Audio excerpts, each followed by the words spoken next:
So in this video, I want to talk about women ignoring red flags in men. And this video is inspired by Porsha Williams filing for divorce from her scammer husband Simon, and also the viral TikTok series from Reesa Teesa about her experience being married to a pathological liar. And just an FYI before I continue, I just released a new video for my channel members and patrons on Patreon under the Neptunians tier. I am uploading member patron content again now that my work schedule outside of YouTube is back to normal. So definitely check it out and stay tuned for more exclusive content. The links to join are down in the description box. Now, back to the topic. So I want to give a message to the ladies, and this is for women who are dating, married women, women who are single and desire to be partnered with men. First, I want to say that it is not a crime to make dating mistakes in men. We all have done it, myself included. But please do yourself a favor and stop ignoring bad character and obvious red flags in men because you are lonely, because you want to feel loved, or because you want a family, or because you want to get married or get your bills paid. And to Black women specifically, please stop ignoring red flags because the man is Black and you are desperate for Black love and Black children. And all of this may sound like common sense to some of you who have been here for a while, but the reason I'm making this video is because I saw all of the women under Reesa's TikTok video saying how much they could relate to her story. It's a lot of women out there who know their men are liars, who know their men are cheaters, scammers, con men, and everything else, and those women are just tolerating it. This is very common. And when it comes to Porsha and Reesa, both of these women knew the kind of men they were dealing with before they got married, and they still went through with it. And this is why I keep saying that the people who tell women that men can't be vetted don't know what they're talking about. They just don't know how to vet them. Ladies, men don't usually just change out of nowhere. Unless they are extremely good liars, which most of them are not, they will usually show you who they are very early on. And Reesa and all the women in her comment section that relate to her story are proof that a lot of women really do ignore the signs that a man is not a good choice, and it's because of their own desperation.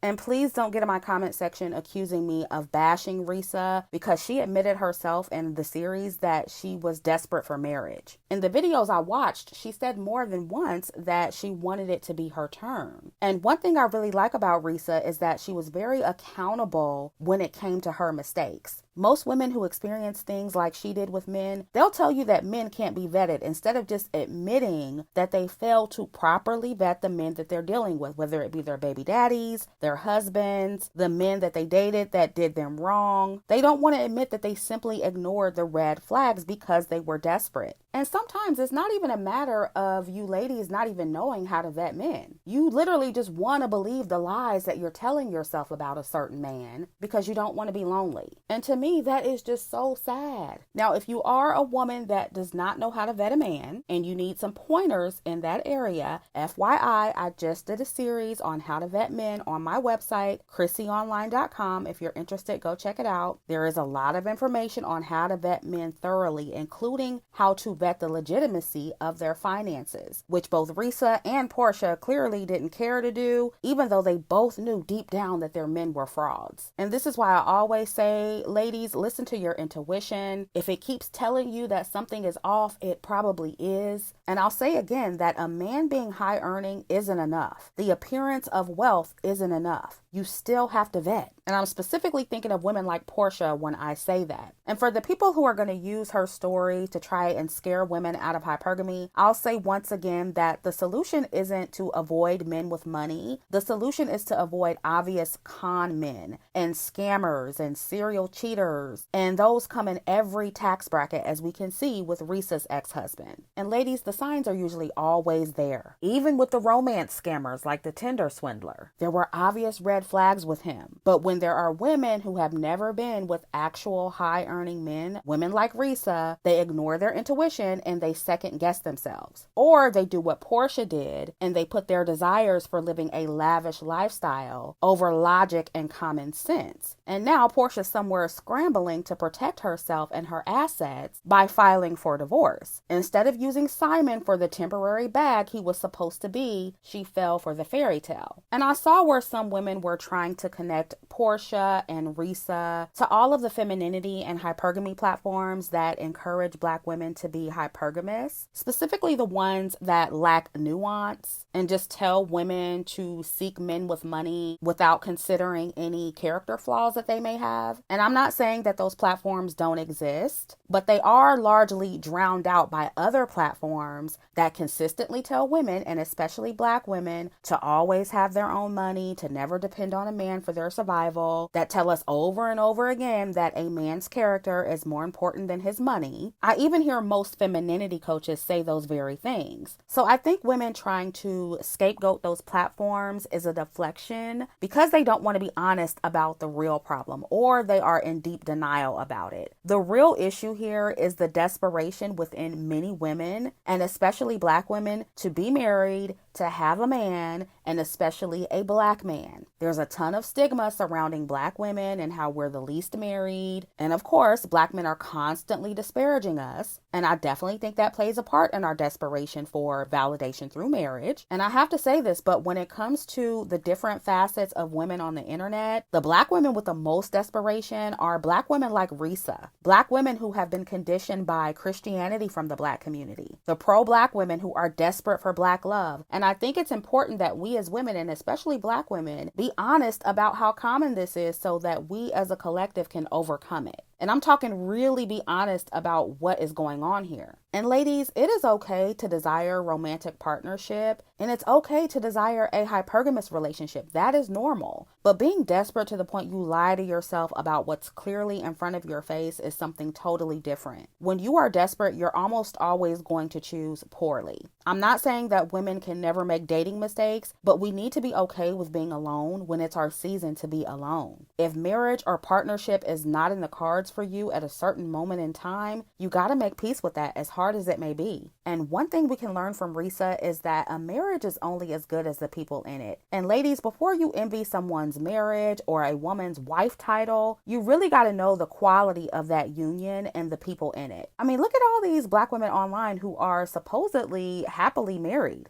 Yet they're pandering to Black men online, raging out at other Black women to make a living. These women seem miserable. And they clearly don't have provider husbands because look how much work they have to do. But they're bragging about being married. Many of those women are no different from Reesa. They're lying about being happy, just like she was lying to her family and her friends before she got divorced and came to TikTok to tell her story. And this is not me coming from a place of being jaded about marriage. I absolutely love seeing women married. I love seeing Black women get married. I've been promoting it for years. I am a big proponent of hypergamous marriage for women, especially if you want kids because of the legal and social benefits that come with it. But I don't believe in putting every marriage on a pedestal just for the sake of it. And most of these women do not have husbands that you would even want. It's perfectly okay to desire marriage, but just please make sure you're doing it for the right reasons. And something else I want to point out is the mass appeal of Black women in struggle love. And what I'm about to say is going to ruffle some feathers, but something I've noticed is that people love a Black woman struggle love story, especially if it's with a Black man. But I noticed that we have a very hard time embracing the opposite of that. We have a very hard time embracing images of Black women when we are luxuriating, for example, or living the soft life. There was a TikTok from a Black woman talking about how she's in a Reesa Teesa Facebook group, and some of the women in there got mad when they found out that Reesa is finally able to go to London and Paris. And I'm assuming that's because of the money and the donations she received from TikTok. But there are women hating on Reesa for monetizing the story that they themselves helped go viral. And look, let's say it was a money grab. Let's say it's not real and she just made it up. Millions of you watched. You tuned in, so she deserves to get paid. I mean, even if you don't like what she did, she should get paid like everyone else on that app who makes content. And if she wants to use her money to luxuriate and go to London and Paris, she should be able to do that. And I'm not saying that most women think she shouldn't have got paid. I think most women are happy for her that she's finally getting to fulfill her dream of going to London and Paris, something that her ex-husband promised her. But I also think that's because she went through the struggle first. For a Black woman to be celebrated, enjoying nice things, going through the struggle is like a rite of passage. It's a requirement before she can be fully celebrated. And Black women should only be celebrated when we triumph from hardship. I understand it's more relatable, but I am looking forward to when the newer generations of Black women stop settling for less,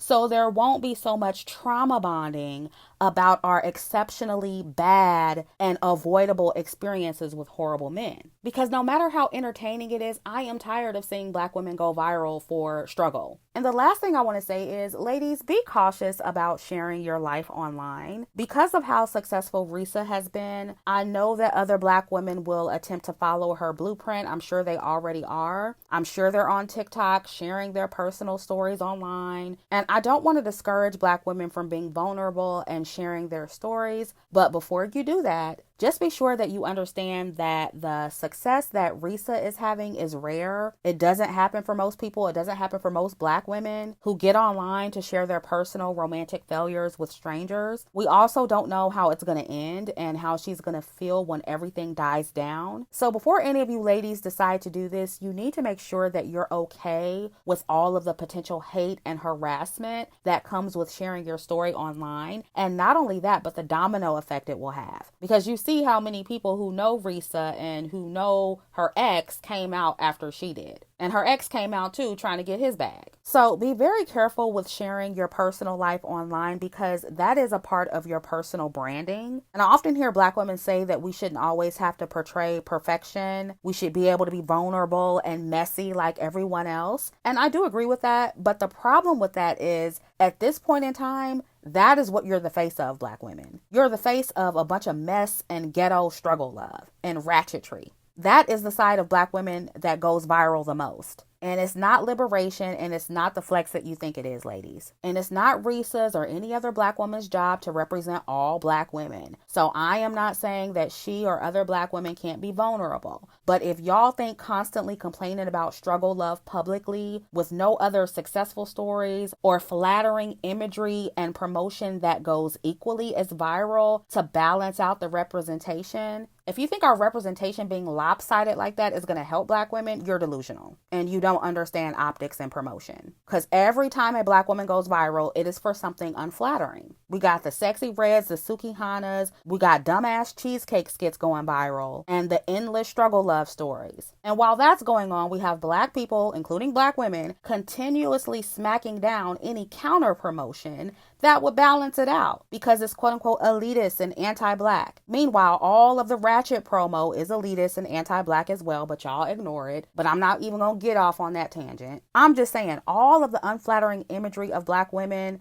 that we actually think is liberating is why we continue to lose. And y'all just gonna keep going in circles and complaining about it and keep contributing to the problem. And that's honestly why I'm getting tired of it, and why I've been putting more of my effort into other content. And again, you know where to find it. The links are in the description box. So yeah, that is all I have to say about this. Let me know what you think down in the comments. Like, share, and subscribe, and I'll catch up with you in the next video.